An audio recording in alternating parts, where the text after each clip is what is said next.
Assalamualaikum warahmatullahi wabarakatuh. Bismillah, alhamdulillah, wala haula wala quwata illa billah, amma ba'du. Berjumpa kembali dengan saya di sini. Tentunya masih dalam seputar pembahasan tentang puasa. Oke, kalau minggu lalu atau pertemuan yang lalu kita sudah membahas tentang yang membatalkan puasa dan lain sebagainya. Oke, pada minggu ini kita akan membahas siapa saja orang yang boleh untuk tidak berpuasa ya, atau boleh berbuka ya. Oke, seperti itu. Marilah sebelum itu kita terlebih dahulu untuk berdoa dengan membaca kalimat surat Al-Fatihah. Bismillahirrahmanirrahim. Alhamdulillahirabbil alamin arrahmanirrahim maliki yaumiddin. Iyyaka na'budu wa iyyaka nasta'in ihdinas siratal mustaqim siratal ladzina an'amta 'alaihim ghairil maghdubi 'alaihim waladdallin. Amin.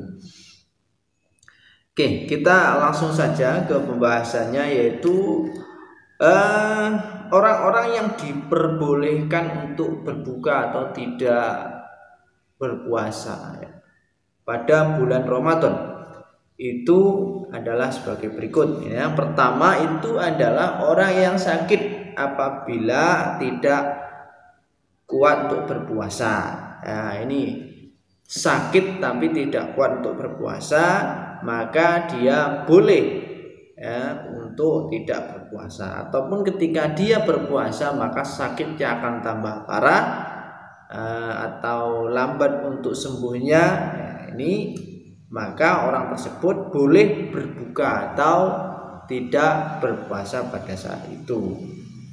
Nah, akan tetapi ketika dia sudah sembuh maka nanti wajib untuk mengganti puasanya di luar bulan Ramadan ya, itu tentunya wajib ya, seperti itu. Jadi kita punya hutang untuk puasa Ramadan apabila keadaan sakit dan mengharuskan untuk tidak berpuasa ya itu.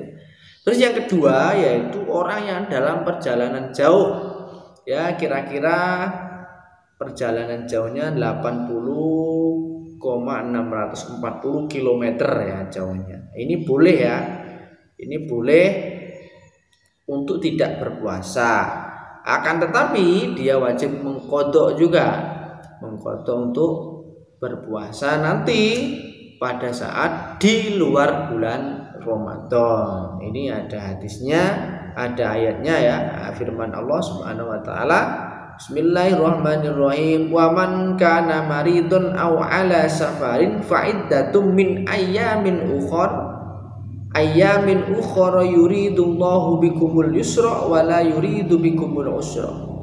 Surat Al-Baqarah ayat 185. Barang siapa sakit atau dalam perjalanan lalu ia berbuka, maka wajiblah baginya berpuasa sebanyak hari yang ditinggalkannya itu pada hari-hari yang lain. Allah menghendaki kemudahan bagimu dan tidak menghendaki kesukaran bagimu. Jadi orang sakit dan sebagainya dan orang yang dalam perjalanan jauh bolehlah kita tidak berpuasa dengan syarat nanti ketika sudah selesai bulan Ramadan ia harus mengganti puasanya tersebut. Oke. Yang ketiga yaitu adalah orang tua yang sudah lemah. Orang tua yang sudah lemah di sini artinya tidak kuat lagi untuk berpuasa karena memang umurnya sudah tua. Nah, itu. Atau karena fisiknya sudah lemah. Ya, fisiknya itu lemah bukan karena tua. Nah, itu boleh. Ya, jadi orang karena memang umurnya sudah tua dan tidak kuat untuk berpuasa, atau karena keadaan fisiknya itu lemah bukan karena tua, itu boleh tidak berpuasa.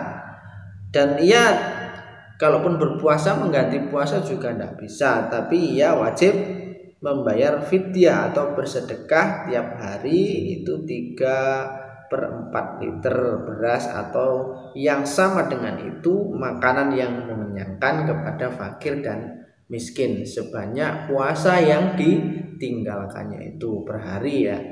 Jadi per hari wajib memberi makan orang fakir dan miskin ya, sekira-kira ya bisa mengenyangkan gitu. Nah itu jadi untuk 3 orang itu wajib boleh ya, bukan wajib, boleh untuk tidak berpuasa. Terus yang keempat ya ini ada dalilnya tadi untuk tentang membayar fidyah ya. Bismillahirrahmanirrahim. Wa 'alal ladzina yutiqunahu fidyatun tu'amu miskin, dan wajib bagi orang-orang yang berat menjalankannya ini jika mereka tidak berpuasa itu membayar fidyah, yaitu memberi makan orang-orang miskin. Ini terdapat pada surat Al-Baqarah ayat 184. Ini firman Allah, ini ayatnya ya, dasar hadis ya, dasar Qur'annya.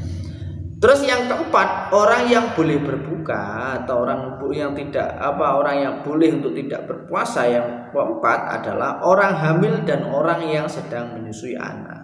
Kedua perempuan tersebut kalau takut terjadi mudarat atau terjadi apa-apa ketika mungkin dalam untuk anaknya di dalam kandungan itu, ataupun kalau sudah menyusui nanti air susunya tidak lancar dan sebagainya, terus takut anaknya nanti malah kelaparan, terus badannya malah nggak sehat, maka bolehlah dia untuk tidak berpuasa atau takut keguguran dan sebagainya, sehingga atau takut kekurangan susu sehingga anaknya nanti jadi kurus, itu boleh tidak berpuasa dan wajib mengqadha dan wajib fidyah ya. Jadi ada 2 ini, maka keduanya boleh berbuka serta wajib qadha dan wajib fidyah. Ini ada 2 berarti ya. Apa itu memberi makan fakir miskin? Yaitu kalau membayar fidyah itu tiap-tiap hari 3/4 liter. Ini keterangannya ada di ayat di atas, dan sabda Rasulullah ini keterangannya ada di ayat di atas tadi ya, surat Al-Baqarah ayat 184. Ini ada juga di hadisnya Rasulullah, an Anasin qala Rasulullah sallallahu alaihi wasallam, innallaha azza wa jalla wada'a 'anil musafiri shauma wa syatra sholati wa 'anil hubla wal murdi'is shaum. Ini rawahu khamsah. Rasulullah telah berkata, sesungguhnya Allah telah memaafkan setengah sholat dari orang musafir dan memaafkan pula puasanya, dan memberikan kemurahan pada wanita yang sedang hamil dan yang sedang menyusui. Jadi ini ya, kalau wanita orang hamil itu wajib qadha dan wajib fidyah. Setiap hari memberi makan fakir miskin ya. Jadi kalau fidyah tiap hari 3/4 liter ya, kira-kira ukurannya seperti itu.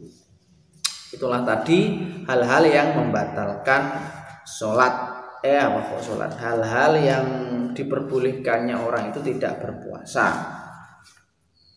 Oke ya, selanjutnya itu adalah sunnah-sunnah yang harus yang kita lakukan dalam berpuasa. Itu sunnah itu apa sih? Sunnah itu adalah jika kita lakukan mendapat pahala, jika tidak ya tidak apa-apa. Ini menambah pahala saja. Sunnah yang pertama ketika kita sedang puasa itu yang seharusnya kita lakukan itu adalah menyegerakan berbuka apabila telah nyata yakin bahwa matahari telah terbenam. Maksudnya itu ya kalau sudah waktunya buka ya segera menyegerakan berbuka, itu sunnah. Tidak usah ngulur-ngulur waktu. Kalaupun tidak makan, minumlah dahulu terus sholat. Habis sholat langsung kita makan itu juga boleh. Yang penting dibatalkan terlebih dahulu untuk segera kalau sudah memang itu sudah waktunya untuk berbuka. Terus yang kedua yaitu berbuka dengan kurma atau sesuatu yang manis atau dengan air yang sifatnya manis ya, itu berbuka dengan kurma, itu hukumnya sunnah ya. Terus yang ketiga yaitu berdoa sewaktu berbuka ya, berdoanya ya Allahumma laka sumtu wa bika amantu wa ala rizqika aftartu bi rahmatika ya arhamar rahimin. Itu doanya ya. Atau pakai doa yang ini, Allahumma laka sumtu wa ala rizqika aftartu dhahabad dam'u wa batalatil uruq wa sabatil ajru insyaallah taala. Ini boleh seperti itu. Terus yang keempat yaitu makan sahur sesudah tengah malam dengan maksud supaya menambah kekuatan ketika puasa. Jadi kalau makan sahur sudah tengah malam itu maksudnya ya jam 3, jam 2 itu. Nah, itu boleh lah. Kita makan sahur di situ, itu hukumnya sunnah. Tujuannya apa ya? Tujuannya agar puasanya jadi lancar, biar tidak kelaparan ya. Ini. Yang nomor 5 yaitu mentakhirkan makan sahur, kira-kira itu 15 menit sebelum fajar terbit, artinya ya mengakhirkan sahur ya. Jaraknya kira-kira 15 menit, itu hukumnya sunnah ya, itu. Terus yang keenam itu memberi makanan untuk berbuka kepada orang yang sedang berpuasa ya. Kita memberi makan kepada orang yang berpuasa ketika sudah waktunya buka, itu boleh, itu hukumnya sunnah ya. Ini bagian daripada sedekah.